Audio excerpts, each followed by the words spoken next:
like to thank Nathaniel and the BMS Society to giving an opportunity to just share some of my experiences with bloodless surgery in emergencies. Just my brief, basically I've been trained in UK and also worked in Singapore. So experience of dealing with patients is obviously pan-continents from UK, Singapore, and now in India also we have incorporated the BMS practice. So where am I? So that's Bangalore in the south of India. Obviously you would have all heard in the news about the COVID surge. We're in a lockdown at the moment, but thankfully the numbers are easing and hopefully we'll see some cleaner times over the time. So where I work is it's called HCG, which is a multi-center cancer center across India and also in Africa. We have multi-specialty in the MDT teams, all geared towards cancer treatment. And increasingly now we're also incorporating principles of BMS in practice because nearly 30% of our patient load does come from Africa, especially Nigeria. This is our pan specialty included. So today's talk was more on principles of bloodless surgery in emergencies. So as we know, as an introduction, BMS is the provision of quality surgical care without the use of allogenic blood. The BMS is tailored to individual patient incorporating an MDT approach to achieve excellent clinical outcomes while maintaining patient rights. We all have been listening for the last 2 days. The adverse effects of blood transfusion is well known, including in critical care, cancer surgery, and general surgery.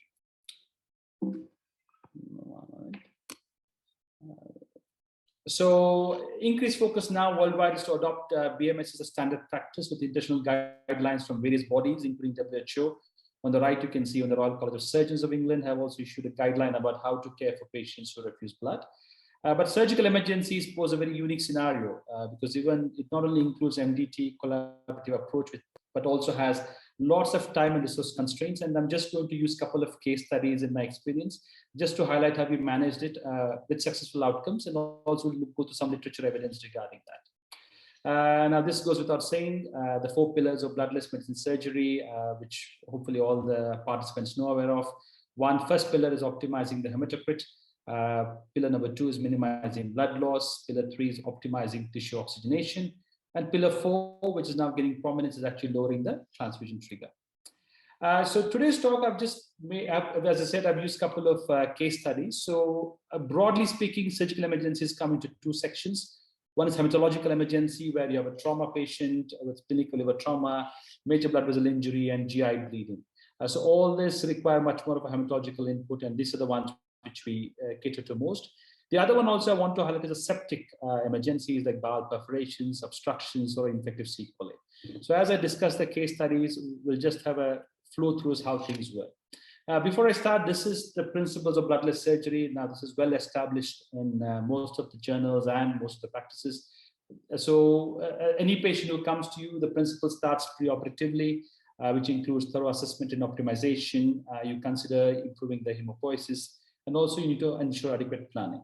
Where do I come in? Obviously pre-op and also intraoperatively, where you do meticulous hemostasis and hemostatic aids, anesthetic techniques, acute pneumovolumic hemodilution. For people who don't know about this, is obviously taking blood pre-operation, maintaining a low blood cell mass into the operation, and possibly giving the blood back at the end. And also intra and post-op cell salvage.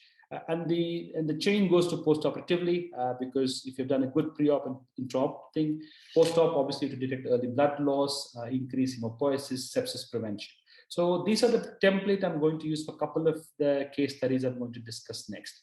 This is obviously from my UK experience. So case study 1. So if you know, there's a 20-year-old patient, Jehovah's Witness, who came with a road traffic accident. He comes to the ED. He's in a shock state with hypertension, tachycardia, and hemoglobin was 7, what we found out. But it's little stable, so we sent him for a CT scan, and the CT scan shows splenic trauma with hemoperitoneal. So now the team have all been assembled, and now I'm going to take you through how we approach it.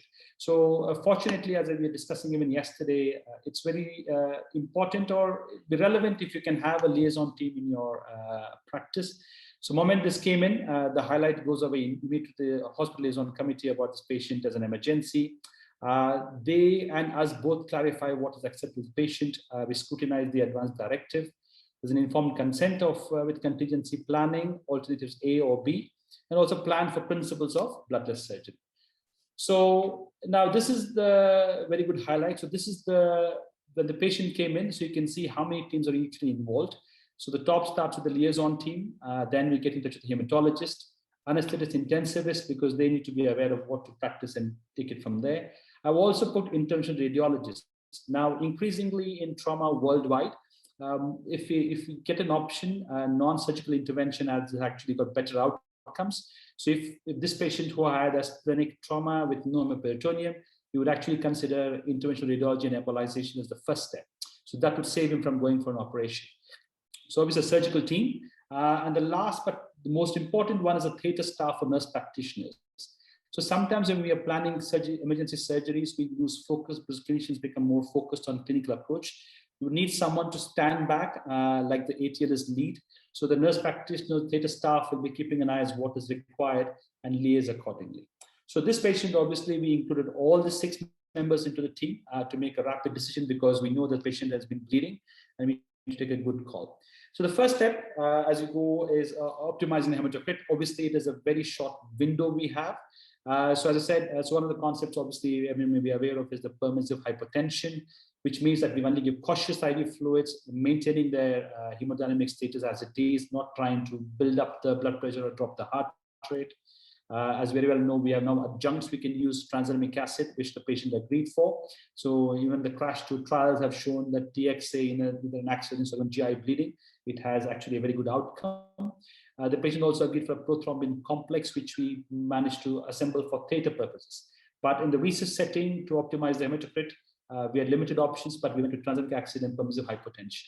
On the right side, you can see the fractions. This is from the Royal College of Surgeons guidelines, what some patients may accept and may not accept. And this we go very carefully with the patient and the family, and obviously look at any advanced directives if the patient is not in a state to do that. So once we do this, the next step comes as anesthetic planning, because this we're talking about emergency situation. So now we go into the phase of minimizing blood loss as we go forward. So obviously this was general anesthetic requirement. Ideally, if you can give an epidural analgesia, but in emergencies, we usually don't do that. The main thing is maintenance of normothermia, which is very important because as you can see the lethal triad on the bottom. Any hypothermia will decrease the coagulation, increase acidosis, and actually leads to more blood loss. So maintaining normothermia with the beer head is very, very important, and also warm IV fluids. And close CVS monitoring. So nowadays we try to use more in emergencies of restricted fluid rather than liberal, so we can have a minimum permissive hypertension as we go forward.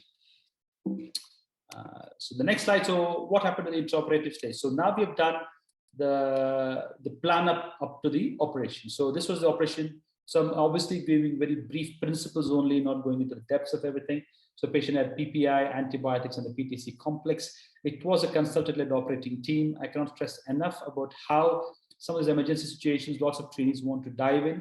But when you have Jehovah's Witness patients, you need to have a consistent team which can operate, because you need a quicker, shorter operation timing as well. So the patient actually had a laparotomy and splenectomy, and the patient had agreed for cell saver. So he had 2 liters of hemoperitoneum, which we could suck into the cell saver and actually give a couple of minutes back at the end. He also had small liver tears, for which we use topical hemostatic agents. To aid wound management and decrease pain relief post-op, we use wound catheters for pain management. So post-operative management, so if you can see the pre-op hemoglobin was 7. So after giving some blood from the cell saver, hemoglobin went up to 8. So again, in the post-operative management in the ICU, we involved the hematologist who recommended IV, iron, and EPO injections. Some people have used EPO even pre-operatively, but the effect of EPO working will obviously take weeks. So we use the EPO in the post-operative setting. So obviously antibiotic prophylaxis and his clinic vaccine prophylaxis will be 2 weeks in time. We aim to early mobilize in this patient, so it goes without saying any patient, elective or emergency, get the physiotherapist involved very much early on, especially chest physiotherapy, because that optimizes your tissue oxygenation. And a couple of references down there. So this patient had a good outcome. Fortunately, we caught him early. He went to theatre quickly, and most of the team was involved in doing that. So now I thought, let me present some evidence, because as we were discussing yesterday, why there is a situation where many centers are not actually incorporating into clinical practice. And actually that is true, because there's not much evidence which people can publish upon this. So this is one of the papers, earlier papers from America. You can see they had a trauma center which reviewed 58 JAWS witnesses. So they had 58 cases. 4 patients agreed for blood transfusions. 1 received bank blood and 3 received auto transfusions. Out of 58, only 18 patients required an operative procedure. And if you look at the outcomes, only 1 death and 6 complications occurred, and none of which was attributed to acute blood loss or anemia. So what it shows is even in emergency in this setting, patients got through the initial trauma phase with conservative and operative management with very limited complications. The next one was, this is a paper again from LA. So again, this is another big center, which were looking at a retrospective review. So they were obviously very busy. So over a 13-year period, they had 143 patients. And it's quite interesting findings in them. So if you look at the results, 57% of the trauma patients required operation and 22% were admitted to the SICU. So the 30 JAWS witnesses admitted to the SICU, 20 did not receive transfusion and 10 accepted transfusion. But look at the difference in the outcomes. So the transfusion group had longer mean SIU stay, so nearly almost quadruple stay, but similar mortality compared to the non-transfused counterparts. Only 1 complication was observed in the JAWS witness group compared to 40% complication in those accepting transfusion.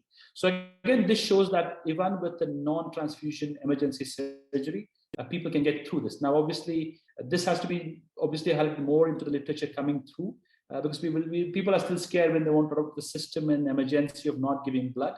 But these studies actually highlight this. So the next study is obviously closer to home in Nigeria. I'm not sure you may be aware of Mr. Chigbu et al.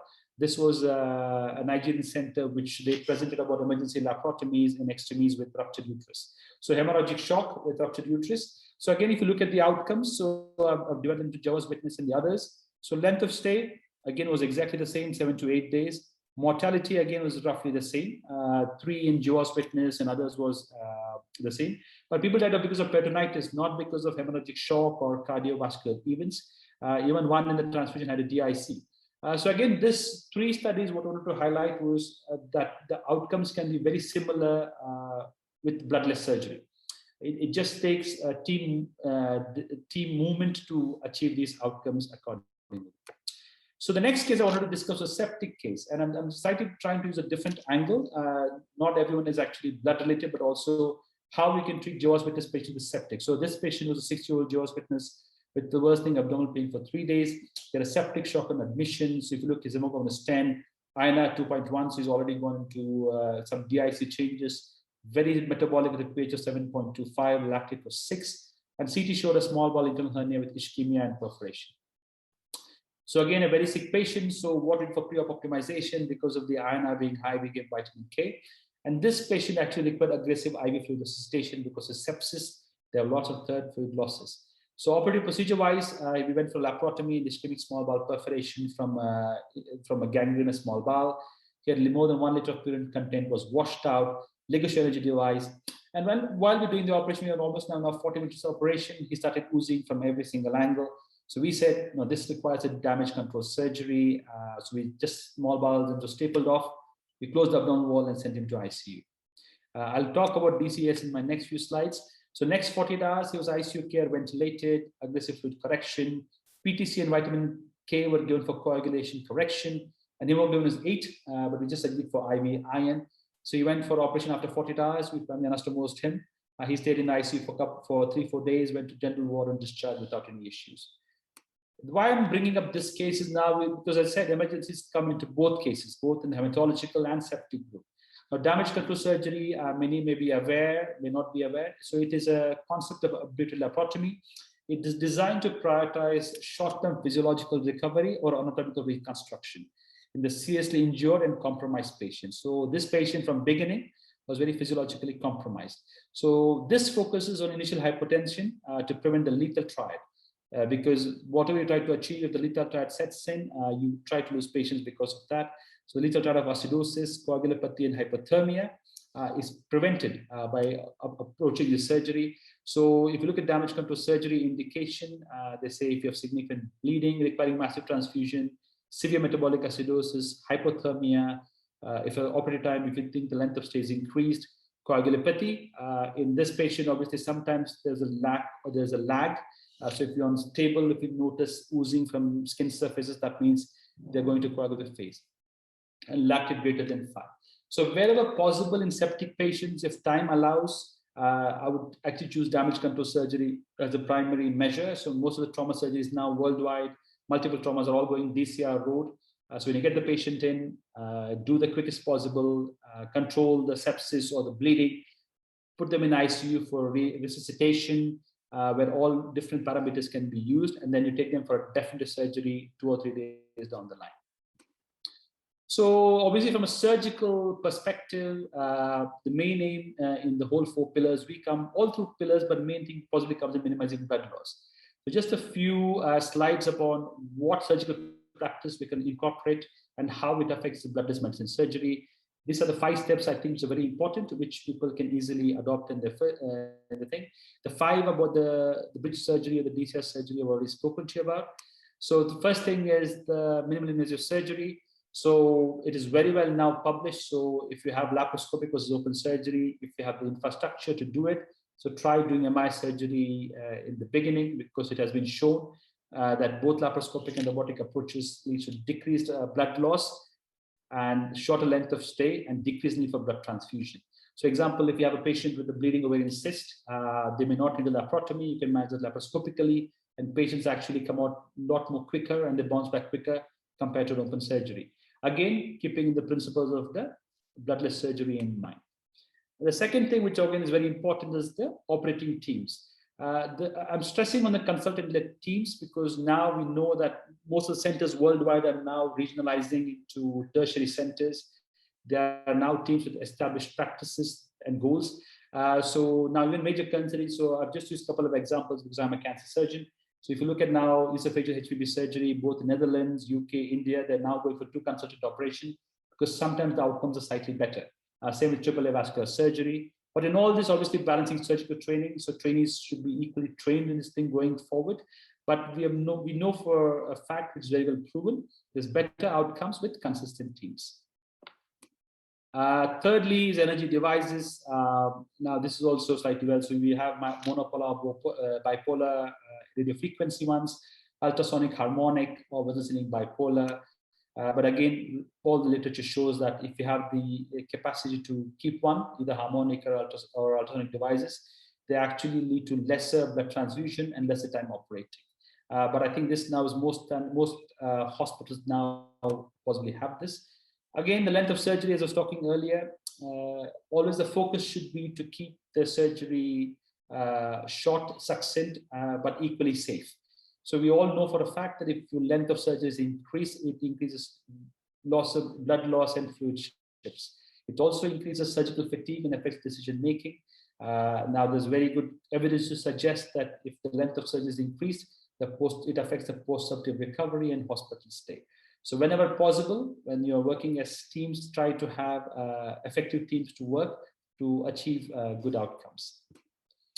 So now I'm coming to the sort of the latter half of my talk. So this again I spoke last year, how to keep bloodless surgery simple, safe, and effective, and I call it the 3 C's approach. Basically, the 3 components of bloodless surgery should be communication, consistency, and collaboration. So what do I mean by communication? So let it be emergency surgery or elective surgery. Communication forms the cornerstone of the working practice. So there are multiple stakeholders in a communication team, from the patient and patient family, the anesthetic team, to the intensivist and the hematologist. Now the theatre staff and team are also very important, and I quite like to highlight the WHO surgical checklist.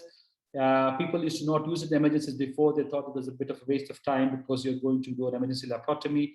But surgical checklist is very important in this aspect. So people who are using bloodless medicine practice can also incorporate this into the surgical checklist. So by definition, you can actually ask, do we need blood? Do we need any products? How do we maintain normothermia? So once they're in the checklist, any new member coming into the team will automatically align to the objectives of the team. The next thing is consistency. This again goes without saying. So if you look at all the major centers, Johns Hopkins, MD Anderson's, including Nathaniel's unit, the main thing is to have consistency in surgical practice. It should be protocol driven, but patient tailored. So from the pre-theatre assessment to anesthetic pathways, intraoperative techniques, cautery devices, and ERAS protocols, all of them just be consistent. So once you have a consistency, your outcomes also will be excellent, whatever you do. And the last but certainly not the least, collaboration. Again, yesterday they were asking about how it is that not many centers want to adopt the BMS practice. And I think it's because of collaboration. We all need to learn from one another. It is an interdisciplinary cooperation required, conferences and meetings like this. And if any new person adds on to joins the meeting, you actually will be surprised to know that we're achieving very good outcomes. And most importantly, literature evidence. So I would encourage all the big performance units to publish on what their outcomes are. Currently, mine is very low volume emergency center, but we're doing more of cancer care. So when we can have good outcomes, we aim to publish it so people can be aware that bloodless medicine surgery can be safely practiced and have equivalent good outcomes. Now, this is just, as I said, BMS is a team effort. This is my team in HCG, Dr. Vaman in the middle, who's one of the SABM representatives. This was taken last year when we had one of the patients from Nigeria who had come in for bloodless cancer surgery. Again, at the bottom, like I said, say stick to principles. This is a summary of blood conservation strategies that may be considered. So any patient, elective or emergency, it starts from pre-op, goes into intra-op and post-operative. And post-operative phase, obviously, preventing sepsis and optimizing cardiorespiratory function is very important. And again, here, the physiotherapist, the dietitian, all come into picture.